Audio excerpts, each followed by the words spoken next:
ಬಾರದು. ಗುಂಡ್ಲಿಪೇಟೆ ಅವ್ರಿಗೆ ಹೇಳ್ತಾ ಇರೋದು, ಏನು ಹುಡುಗಾಟ ಆಡ್ತೀರ ರೈತರೊಂದಿಗೆ ನೀವು? ಆಗ ಇಲ್ಲಿಯ ಎಲ್ಲ ಏನು ಇಒ ಇರ್ಬೋದು, ತಹಸೀಲ್ದಾರ್ ಇರ್ಬೋದು, ಏನು ಎಲ್ಲರೂ ರೈತರಿಗೆ ಕೆಲಸ ಏನೇನು ಕೇಳಲ್ಲ ನಾವು. ಡೆಲ್ಲಿಲಿ ಪಾರ್ಲಿಮೆಂಟ್ ತಗೊಂಡು ನಮ್ಮ ಮನದಾಗ ಮಡ್ಕೊಂಡವ ಕಾನೂನು ಚೌಕಟ್ಟಲ್ಲಿ ಕೆಲಸ ಮಾಡಿ, ಕುಡಿಯೋಕೆ ನೀರು ಕೊಡಿ, ಚರಂಡಿಗೆ ಓರಿಸಿ.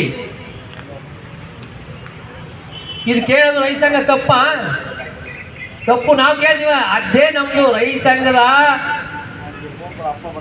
ತಾಕತ್ತೇ ಅದು. ಯಾರು ಇಲ್ಲಿಲ್ಲ, ನಮ್ಮ ಪ್ರಭು, ನಾನು ಈ ದೇಶದ ಪ್ರಭು. ಕೆಲಸ ಮಾಡಿಸ್ಕೊಳ್ಳೋದು ಹೆಂಗೆ ಅಂತ ನಂಗೆ ಗೊತ್ತು. ಯಾಕಂದ್ರೆ ಹಾಗಾಗಿ ಮೊನ್ನೆ ಹೇಳಿದ್ರು ಡೆಲ್ಲಿಯವರು, ನಮಗೆ ಗೊತ್ತು ಹಸುಗಳನ್ನ ಪಳಸೋರು, ಪ್ರಾಣಿಗಳನ್ನ ಪಳಸೋರು, ನಿಮ್ಗೆ ಪಳಸೋಕ್ಕಾಗಲ್ವಂತ. ನಾ ಎಲ್ಲರಿಗೂ ಹೇಳ್ತಿಲ್ಲ, ಭ್ರಷ್ಟರಿಗೆ, ಪ್ರಾಮಾಣಿಕರಿಗಲ್ಲ. ಹಾಗಾಗಿ ಮೊನ್ನೆ ಯೋಗೀಶ್ ಅವರು ಒಂದು ಸ್ಟೇಟ್ಮೆಂಟ್ ಕೊಟ್ರೆ, ನಾವು ಒಬ್ಬ ಏನು ಮಾಡೋಕ್ಕಾಗಲ್ಲ, ಟಿಪ್ಪರ್ಗಳ ಅವಳಿನ ನಾನು ಏನು ಮಾಡೋಕ್ಕಾಗಲ್ಲ ಒಬ್ಬ. ಅದ್ರ ಅರ್ಥ ಏನು? ಅದ್ರ ಹಿಂದೆ ಕೈವಾಡುಗಳು ಎಷ್ಟು ನಡೀತಾ ಇದ್ದಾವೆ. ನಮ್ಮ ಜನಕ್ಕೆ ಎಂಸೆಂಟ್ ಬೇಡ ಅಂತ ನಾನು ಹೇಳ್ತಾ ಇಲ್ಲ, ಕೂಡಿ ನಮ್ಮ ಜನಗಳಿಗೆ. ಕೇರಳಕ್ಕೆ ಯಾಕೆ ಕೊಟ್ಟಿರಿ? ಯಾಕೆ ಬೆಟ್ಟ ಹೊಡೆದ್ರೆ ಈಗ ಮರಳು ಒಂದು ಪಾವು ಮಳ್ಬೇಕು ಅಂದ್ರೆ ಇವತ್ತು ನಂಗೆ ಸಿಕ್ಕಲ್ಲ.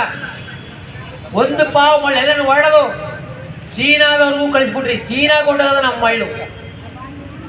ಕರ್ನಾಟಕದಿಂದ ಚೀನಾಗೆ ಮರಳು ಹೋಗೋದು ಮರಳು.